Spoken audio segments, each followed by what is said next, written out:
Hello, good evening to everyone. मैं हूं mister HM और आप लोग को बताना चाहता हूं कि ये जो एयरफोर्स का एग्ज़ाम आने वाला है उसके लिए ये सेट 4 आज सॉल्यूशन कर रहे हैं। ठीक है, तो वीडियो के अंत तक देखिएगा, वीडियो बहुत ही इन्फॉर्मेटिव होने वाला है। तो वीडियो शुरू करने से पहले सबसे पहले बताते हैं कि पढ़ने के लिए बैठें तो सबसे पहले एक हेडफोन या ब्लूटूथ ज़रूर यूज कर लें। ठीक है जी, इससे होता है क्या, जो बाहरी नॉइज़ है उनसे ध्यान थोड़ा हट के ये जहाँ पे आप जो वीडियो देख रहे हैं उस पर कंसंट्रेशन बना रहेगा, तो इसलिए हेडफोन का यूज़ ज़रूर करें। और हाँ, जो भी कैंडिडेट चैनल पे फर्स्ट टाइम विजिट किए हैं तो चैनल को सब्सक्राइब ज़रूर कर लें। ठीक है, क्योंकि यहाँ पे 20 दिन में आप लोग का 7 नंबर फिक्स है।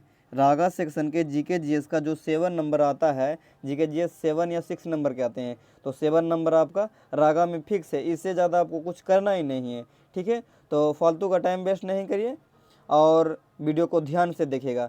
सिर्फ वॉइस पर ज़्यादा से ज़्यादा ध्यान रखें। ठीक है जी, जो मैं बोलूँगा उसको अच्छा से सुनिए, क्योंकि जो मैं बोलूँगा वो सुनकर आप लोग को बहुत ही जल्दी क्लियर हो जाएगा कोई भी चीज़। ठीक है, तो वॉइस पे सुनने पे ज़्यादा ध्यान रखें। ठीक है, तो हाँ, और एक बात और, जो भी कैंडिडेट प्रीवियस वीडियो नहीं देखे हैं वो जाकर अभी इसके बाद देख लीजिएगा, क्योंकि वो भी बहुत इन्फॉर्मेटिव था। ठीक है, तो अब बात करते हैं 75 नंबर से।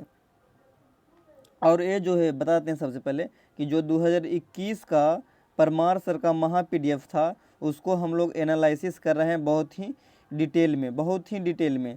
ठीक है जी, बहुत ही एनालिसिस कर रहे हैं, इसलिए प्रीवियस वीडियो ज़रूर जाकर देखें। ठीक है, तो अब शुरू करते हैं कि काजीरंगा राष्ट्रीय उद्यान कहाँ स्थित था? असम में। इसी से रिलेटेड और बहुत सारे हैं, जैसे कि असम में एक और है, बहुत ही इम्पोर्टेंट है, मानस वन्य जीव अभयारण्य, जो कि असम में ही है। ठीक है, उसी तरह से हो गया आपका गिर राष्ट्रीय उद्यान जो गुजरात में है, जो शेरों के लिए बहुत ही मशहूर है।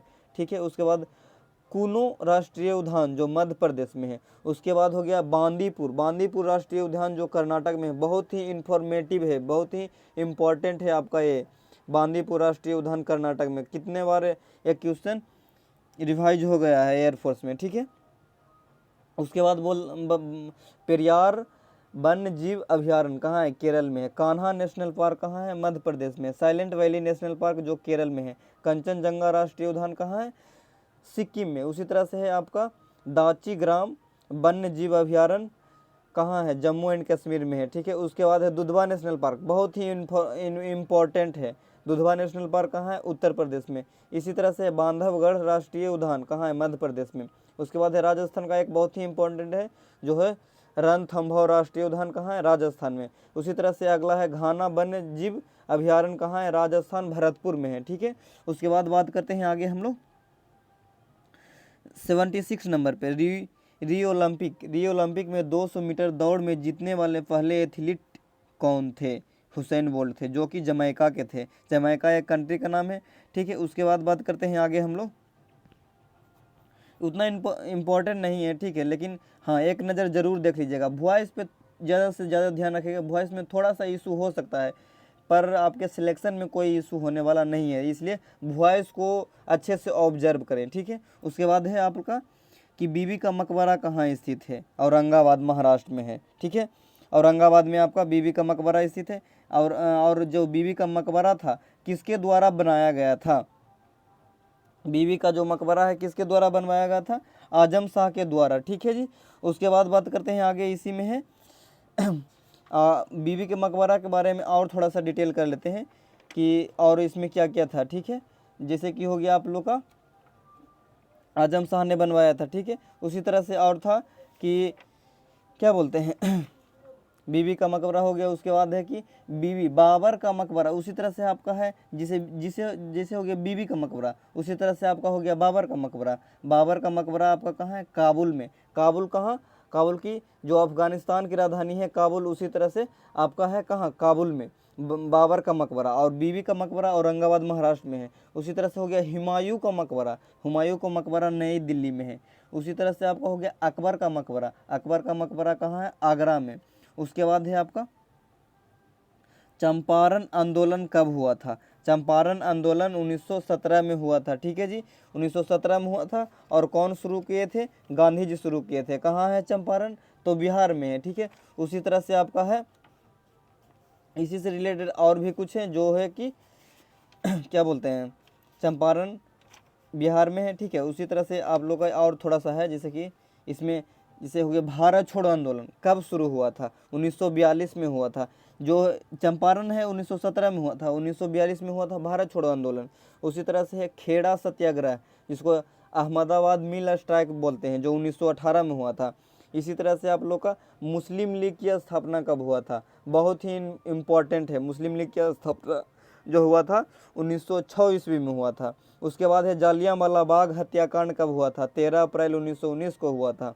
उसके बाद है स्वराज पार्टी की स्थापना कब हुआ था? 1923 में हुआ था। इसी तरह से चौरी चौरा कांड कब हुआ था? 1922 में हुआ था, ठीक है।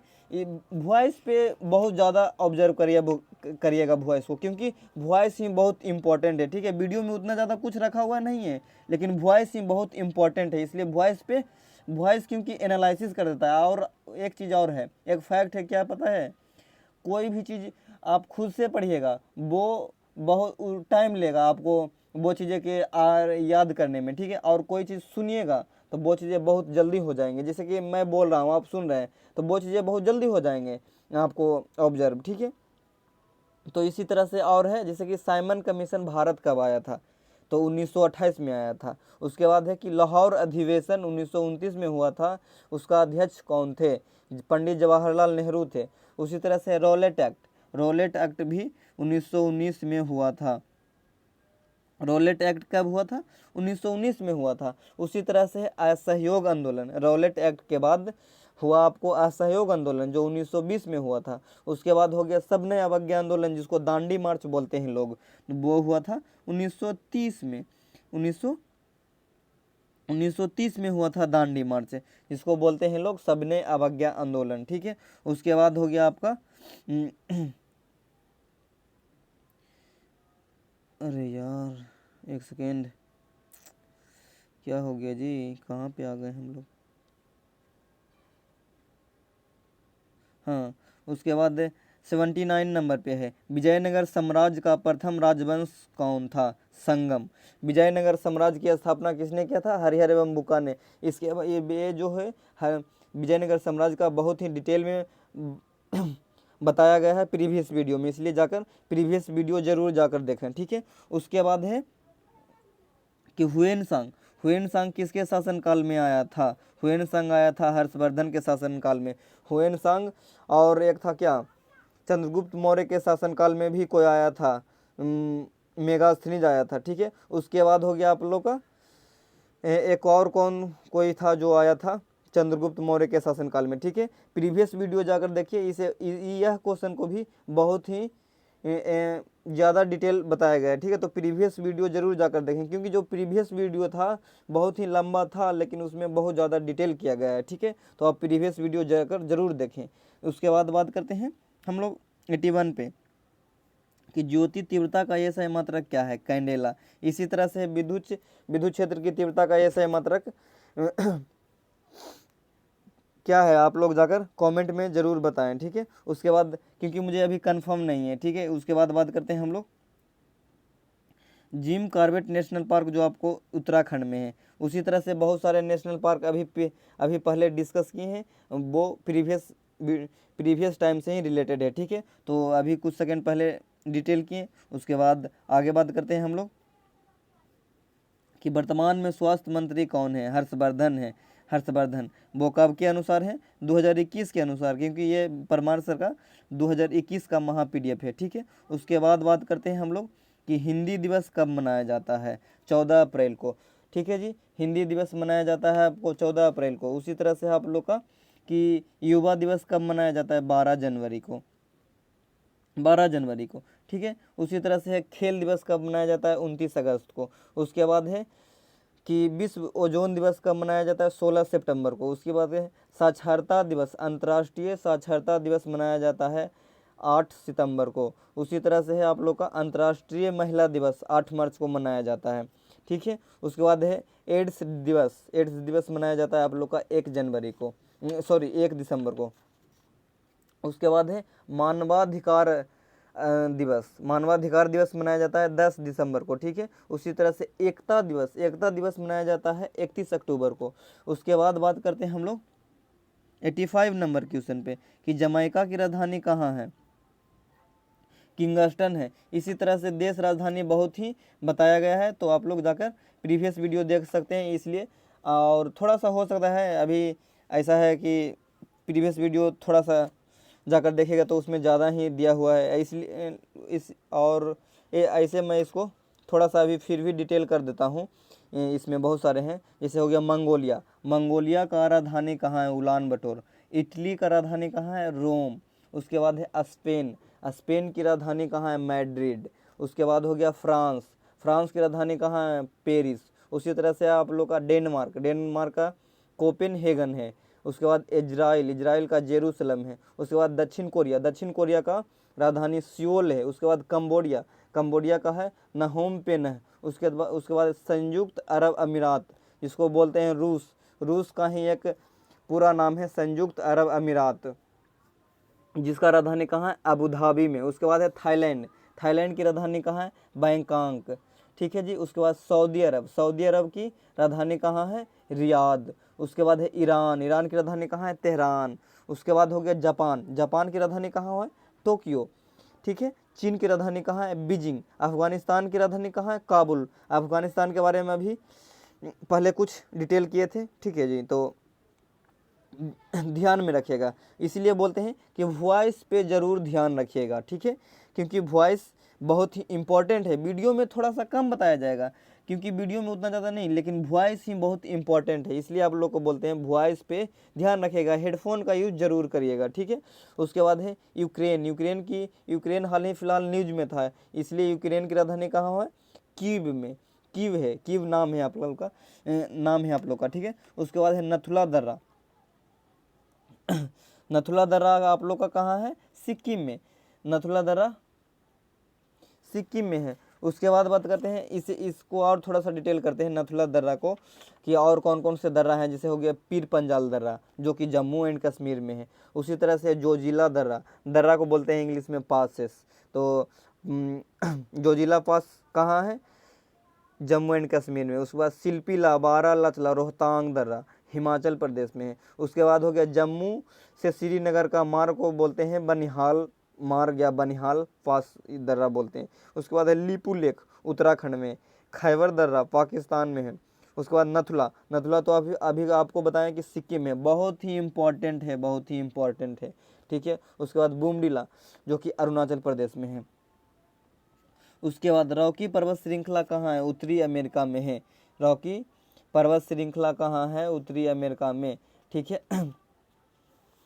रॉकी पर्वत श्रृंखला कहाँ है? उत्तरी अमेरिका में। और उसके बाद इसे थोड़ा सा और डिटेल कर लेते हैं, जैसे कि सबसे लंबी पर्वतमाला जो कि इंडीज है। इंडीज एक पर्वत का नाम है, इंडीज, ठीक है, जो कि दक्षिण अमेरिका में है। उसके बाद है सबसे बड़ा देश क्षेत्रफल की दृष्टि से रूस है, और सबसे बड़ा देश जो जनसंख्या की दृष्टि से वो चीन है, और सबसे छोटा देश जो क्षेत्रफल की दृष्टि और आबादी की दृष्टि से वेटिकन सिटी जिसको बोलते हैं।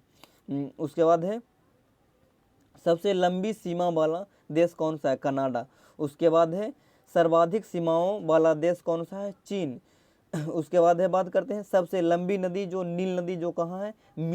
मिस्र एक कंट्री का नाम है, ठीक है। उसी तरह से आप लोग का आगे बात करते हैं सबसे लंबी नदी चौड़ाई व बहाव की दृष्टि से अमेजन नदी, जो कि दक्षिण अमेरिका में है। उसके बाद भारत की सबसे बड़ी नदी गंगा नदी है।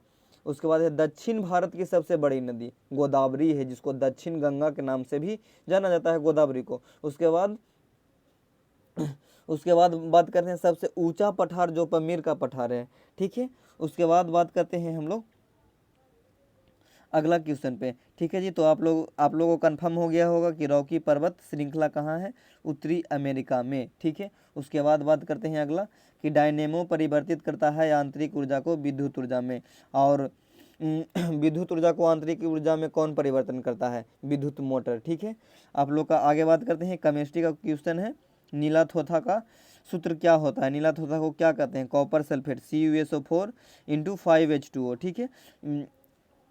उसके बाद इतना इम्पोर्टेंट नहीं है, साइंस उतना इम्पोर्टेंट नहीं रहता है, 1 या 2 क्वेश्चन साइंस के रहेंगे, बाकी सब रहेंगे आप लोग का जो आर्ट्स सब्जेक्ट है उसी से रहेगा, ठीक है जी। उसके बाद बात करते हैं इसमें, भारत के प्रथम मिसाइल का नाम क्या है? भारत के प्रथम मिसाइल का नाम क्या है?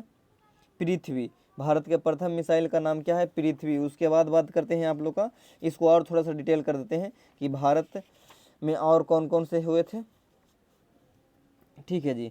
तो वो मैं क्या बोलते हैं, भारत, 1 मिनट रुक जाइएगा कि भारत के प्रथम मिसाइल तो पृथ्वी हो गया। उसके बाद बात करते हैं आप लोग से कि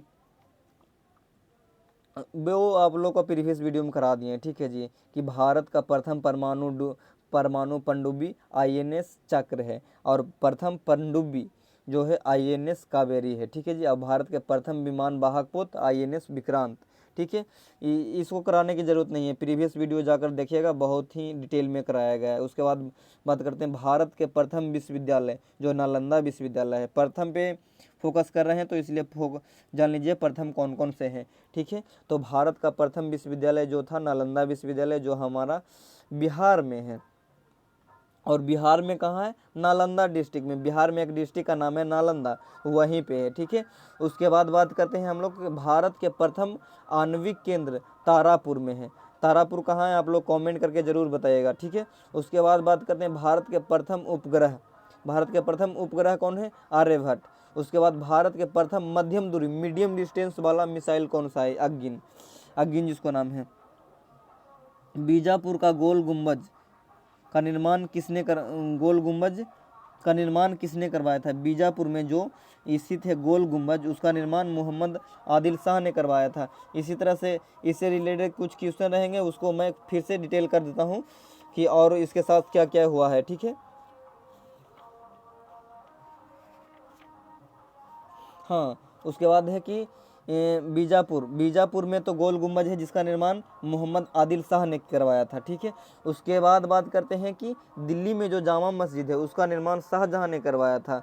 उसके बाद है एक बुलंद दरवाज़ा, जानते होंगे आप लोग, बुलंद दरवाज़ा जो बहुत ही इम्पोर्टेंट है एयरफोर्स के दृष्टिकोण से, ठीक है। जिसका बुलंद दरवाज़ा का निर्माण किसने करवाया था? अकबर ने, जो कि कहाँ है बुलंद दरवाज़ा? फतेहपुर सीकरी में है। उसके बाद है एक ग्रांड ट्रैक रोड का नाम है ग्रांड ट्रैक रोड, ठीक है जी, ग्रांड ट्रैक रोड। इसका निर्माण किसने करवाया था? शेरशाह सूरी ने। उसके बाद बात करते हैं हम लोग, जाकिर हुसैन बहुत ही फेमस आदमी थे, जो कौन थे? तबला वादक थे। उसी तरह से और कौन कौन से वादक हैं वो भी हम आप लोग को डिटेल कर देते हैं, ठीक है जी। तो ज़्यादा कुछ करना नहीं है आप लोग को, यही यही इसीलिए बोलते हैं वॉइस पे बहुत ही ज़्यादा कंसंट्रेशन रखें, क्योंकि वॉइस ही बहुत ही इम्पोर्टेंट है, ठीक है जी। तो आप लोग को बात करते हैं कि जाकिर हुसैन का संबंध किस क्षेत्र से है? तो तबला वादक है जाकिर हुसैन। उसी तरह से आप लोग का शिव कुमार शर्मा का संबंध किस वाद्य यंत्र से है? संतूर वादक बहुत ही इम्पोर्टेंट है। संतूर वादक कौन? शिव कुमार शर्मा जी का संबंध किस वाद्य यंत्र से है? तो संतूर से है। संतूर एक वाद्य यंत्र है जिसको बजाया जाता है, ठीक है। उसके बाद बात करते हैं अमजद अली खान का संबंध किस चीज़ से है? किस वाद्य यंत्र से है? सरोद से है। शहनाई, ये तो बहुत ही फेमस है, बिस्मिल्लाह खां से संबंधित है। उसके बाद है बिरजू महाराज का संबंध कथक एक नृत्य का नाम है, ठीक है जी। कथक नृत्य से बिरजू महाराज जी का संबंध है। उसके बाद है बांसुरी का संबंध हरि प्रसाद चौरसिया से है, यानी कि हरि प्रसाद चौरसिया का संबंध बांसुरी से है। अभी आप लोग को बता दें ग्रांड ट्रैक रोड का निर्माण किसने करवाया था? शेरशाह सूरी ने। और उसके साथ साथ बहुत ही जो इम्पोर्टेंट था वो भी करवा दिए, ठीक है। तो इसे ध्यान में रखें क्योंकि जो क्वेश्चन रिपीट हो रहे हैं वो समझ जाइए कि बहुत ही इम्पोर्टेंट है, ठीक है। उसके बाद बात करते हैं हम लोग कि कांग्रेस की स्थापना एओ हुम के द्वारा कब किया गया था? कांग्रेस की स्थापना एओ हुम के द्वारा कब किया गया था? 1885 में। डेट ही बहुत ही इम्पोर्टेंट है कांग्रेस के लिए। तो कांग्रेस का स्थापना कब हुआ था वो बहुत ही इम्पोर्टेंट है, इसलिए इसको जरूर याद रखिएगा, ठीक है। उसके बाद बात करते हैं कांग्रेस से संबंधित कुछ क्वेश्चन है, जो कि प्रथम कांग्रेस महिला अध्यक्ष कौन थी? महिला अध्यक्ष, कांग्रेस के प्रथम महिला अध्यक्ष कौन थी? Annie Besant. उसके बाद है कांग्रेस की पहली भारतीय महिला अध्यक्ष कौन थे? भारतीय के बात होता है तो सरोजिनी नायडू थी, ठीक है। और कांग्रेस का तो अभी आपको बता ही दिया कि कांग्रेस की स्थापना एओ हुम के द्वारा 1885 में किया गया था, ठीक है। उसके बाद बात करते हैं रैम। कंप्यूटर से रिलेटेड भी पिछला वीडियो में आप लोग का डिटेल किया गया है, और इसके लिए कोई दिक्कत नहीं है, अभी थोड़ा सा भी इस पर फुहारा मार देते हैं, ठीक है। तो रैम का फुल फॉर्म क्या है? Random access memory. उसके बाद है रोम। रोम का फुल फॉर्म है रीड ओनली मेमोरी, ठीक है जी। और सीपीयू हो गया तो सेंट्रल प्रोसेसिंग यूनिट। उसके बाद हो गया एएलयू। एएलयू का मतलब होता है अर्थमेटिक लॉजिक यूनिट। उसके बाद हो गया एचटीटीपीएस। एचटीटीपीएस का मतलब होता है हाइपर टेक्स्ट ट्रांसफर प्रोटोकॉल सिक्वेयर, ठीक है जी। उसके बाद हो गया डीवीडी। डीवीडी का मतलब होता है डिजिटल वर्सटाइल डिस्क। उसके बाद हो गया एफटीपी। एफटीपी का मतलब होता है फाइल ट्रांसफ़र प्रोटोकॉल। उसके बाद हो गया ओएस। ओएस का मतलब होता है ऑपरेटिंग सिस्टम। उसके बाद हो गया सीडी। सीडी का मतलब होता है कम्पैक्ट डिस्क।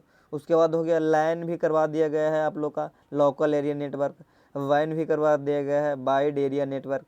उसी तरह से हो गया सिम का भी करवा दिया गया, सब्सक्राइब आइडेंटिटी मॉडल, ठीक है। उसके बाद है मैन, MAN। तब मैन के हो गया मेट्रोपॉलिटन एरिया नेटवर्क, ठीक है। उसके बाद हो गया आप लोग का ALU करा दिया गया है, पैन परमानेंट अकाउंट नंबर हो गया, ठीक है जी। USB। USB बहुत ही इंपॉर्टेंट है, यूनिवर्सल सीरियल बस, ठीक है जी। USB। USB का मतलब अभी बताएं, यूनिवर्सल सीरियल बस, ठीक है। इम्पॉर्टेंट है, जो बहुत ही इम्पॉर्टेंट है, जो इसलिए बोलते हैं वॉइस पे थोड़ा सा ज़्यादा कंसंट्रेशन रखें, ठीक है जी। क्योंकि वॉइस ही सुनकर आप लोग को बहुत ही ज़्यादा कवर हो जाएगा, ठीक है। इसके लिए और ज़्यादा टाइम वेस्ट करने की ज़रूरत नहीं है, ठीक है। तो और है एक GPRS, general pocket radio service, ठीक है। PDF। PDF का फुल फॉर्म है पोर्टेबल डॉक्यूमेंट फॉर्मेट। उसके बाद बात करते हैं 96 नंबर पे। 96 नंबर पे है कि सुपीरियर झील कहाँ है? अमेरिका और कनाडा में है, अमेरिका व कनाडा में, ठीक है। उसके बाद बात करते हैं विक्टोरिया झील, जिसे कि हो गया सुपीरियर झील अमेरिका और कनाडा में है। उसी तरह से हो गया विक्टोरिया झील केनिया और केनिया, युगांडा और तंजानिया में है, ठीक है। उसके बाद बात करते हैं आप लोग का कि बैकाल झील। बैकाल झील कहाँ है? रूस में है, ठीक है जी। रूस में है, जिसको संयुक्त अरब अमीरात अभी बोला गया था, ठीक है। उसके बाद हो गया आप लोग का क्या बोलते हैं मिशिगन झील। मिशिगन झील आप लोग का कहाँ है? USA में है। USA बोले तो अमेरिका में है, ठीक है। उसके बाद बात करते हैं रॉकी पर्वत श्रृंखला कहाँ स्थित है? उत्तरी अमेरिका में, ठीक है। ये तो आप लोग को बताया गया, ठीक है। उसके बाद है कि सबसे गहरी झील। सबसे गहरी झील जो बैकाल झील है, रूस में है, ठीक है। और सबसे भारत की सबसे ऊंची चोटी जो कंचनजंगा में है। उसके बाद सबसे ऊंची मीनार कुतुब मीनार जो भारत में है। उसके बाद सबसे बड़ा शीत मरुस्थल जो अंटार्कटिका में है। उसके बाद हो गया सबसे बड़ा गर्म रेगिस्तान, हॉट जो बोलते हैं, बहुत ही गर्म रेगिस्तान है, वो सहारा है, जो कहाँ है? एशिया में। उसके बाद है गोबी है जो मंगोलिया में है, ठीक है। उसके बाद है सबसे बड़ा रेल मार्ग ट्रांस साइबेरियन। उसके बाद सबसे ऊंचा पठार जो पमीर का पठार है। उसके बाद सबसे बड़ी झील कैस्पियन सागर है जो रूस में है। और मीठे पानी का भी झील सुपीरियर झील को ही बोला जाता है, ठीक है। उसके बाद बात करते हैं सुपीरियर झील अमेरिका में है। उसके बाद बात करते हैं आगे कि सबसे दक्षिण भारत की सबसे लंबी नदी, सॉरी लंबी नहीं, बड़ी नदी गोदावरी है, जो कि गोदावरी नदी को दक्षिण गंगा के नाम से जाना जाता है। वो पहले आप लोग को डिटेल कर दिए हैं, ठीक है। उसके बाद बात करते हैं उसके बाद 96 नंबर क्वेश्चन पे 96 हो गया कंप्लीट। उसके बाद 97 है, ठीक है। तो माउंट एवरेस्ट कहाँ स्थित है?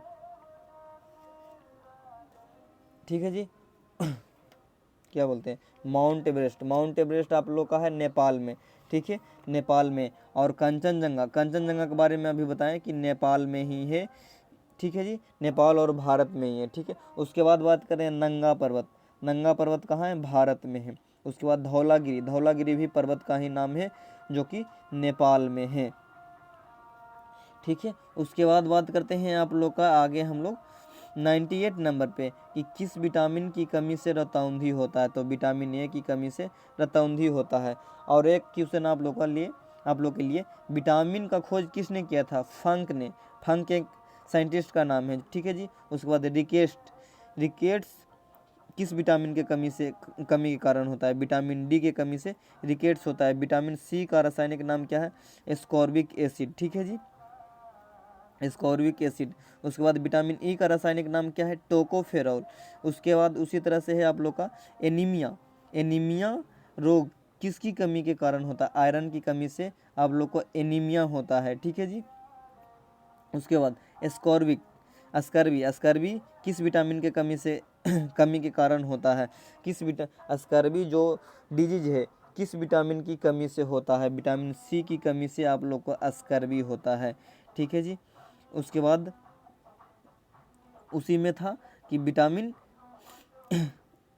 पानी में जो घुलनशील विटामिन है बी तथा सी, बी और सी विटामिन है, विटामिन बी और विटामिन सी जो पानी में घुलनशील है, और बी और सी को छोड़कर जितने भी विटामिन है वो सब वसा में घुलनशील है। उसके बाद बात करते हैं हम लोग 99 नंबर पे, 99 नंबर है कि क्या बोलते हैं,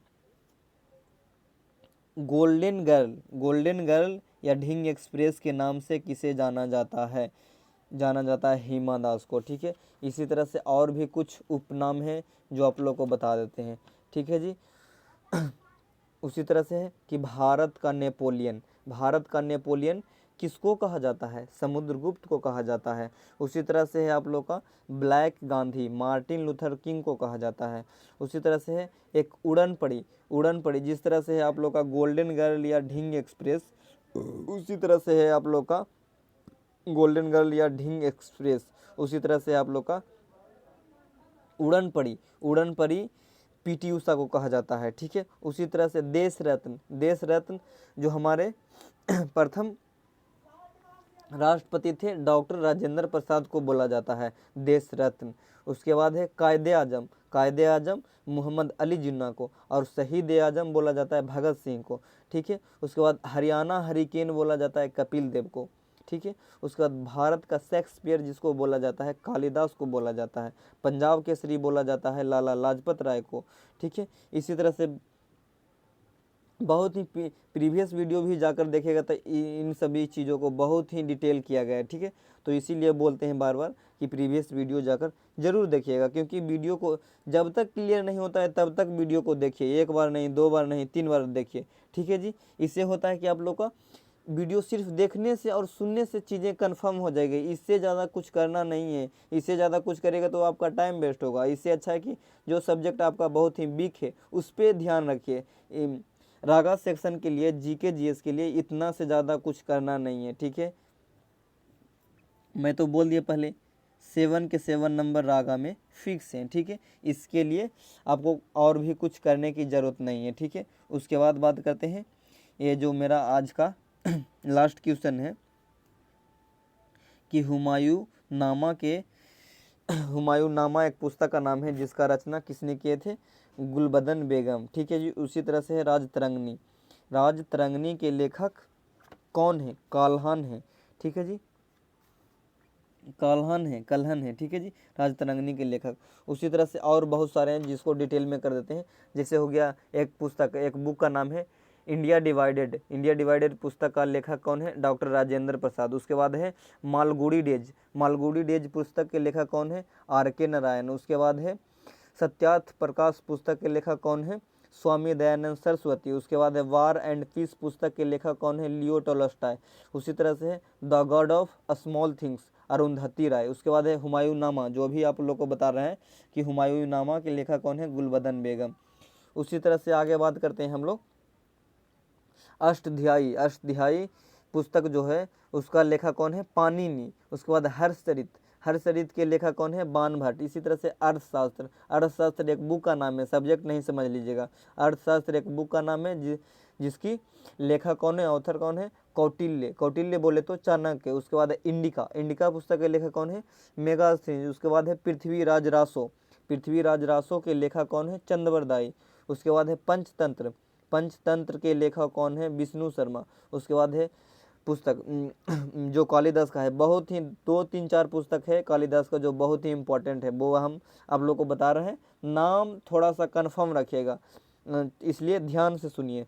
कुमार संभव एक पुस्तक का नाम है, एक नाम है अभिज्ञान शाकुंतलम, एक है मालविकाग्नि मित्रम मेघदूतम। ठीक है जी, ये सब कालिदास का पुस्तक है, तो इसको ध्यान से रखेगा। और अगर इसे पढ़ना भी चाहें तो मैं इसका फ़ोटो क्लिक करके आप लोग को सेंड कर दूंगा टेलीग्राम चैनल पे। ठीक है, टेलीग्राम चैनल जरूर ज्वाइन कर लीजिएगा, लिंक डिस्क्रिप्शन में। ठीक है, मैं इसका फ़ोटो क्लिक करके शेयर कर दूंगा, आप लोग खुद भी जाकर इसे अच्छे से रीड कर लीजिएगा। ठीक है, एक नज़र देख लेने से आपको ये सुनिएगा वो, ठीक है, एक नज़र और देख लीजिएगा तो कन्फर्म हो जाएगा। ठीक है, इसलिए ज़रूर ज्वाइन कर लीजिए टेलीग्राम चैनल।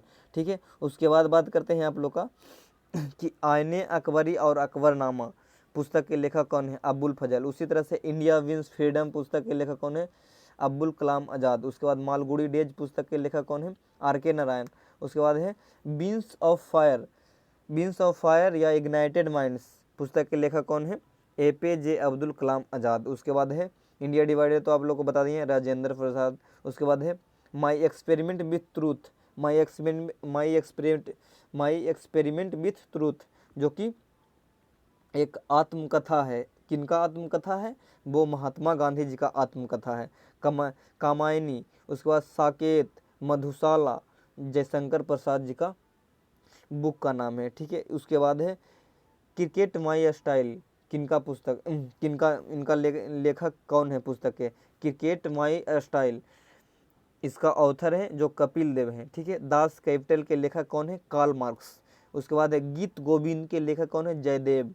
उसके बाद सनी डेज, सनी डेज पुस्तक के लेखक कौन है? सुनील गावस्कर, जो कि एक क्रिकेटर हैं। उसके बाद playing it my way, playing it my way Sachin Tendulkar हैं इसका लेखक। प्लेइंग इसलिए इम्पोर्टेंट है, बहुत ही इंपॉर्टेंट है, प्लेइंग इट माई वे। ठीक है जी, इनका लेखक कौन है? लेखक या ऑथर भी बोल सकते हैं इंग्लिश में। ठीक है, उनका ऑथर जो है सचिन तेंदुलकर हैं। उसके बाद the 3 mistakes in my life, किनके लाइफ में 3 मिस्टेक्स हुआ था? मतलब वो नहीं है, मतलब पुस्तक का नाम है the 3 mistakes in my life, Chetan Bhagat ji का यह बुक है। ठीक है, उसके बाद discovery of India, discovery of India पुस्तक के लेखक कौन है? पंडित जवाहरलाल नेहरू। उसके बाद नो स्पिन पुस्तक के लेखक कौन है? सेनबॉर्न। ठीक है, तो आप लोग के लिए एक क्वेश्चन है, अष्टध्यायी पुस्तक के लेखक कौन है? पाणिनि। सॉरी, बता दिए, इसलिए एक दूसरा क्वेश्चन कर देते हैं। ठीक है जी, एक पुस्तक का नाम आप लोग को बता देते हैं।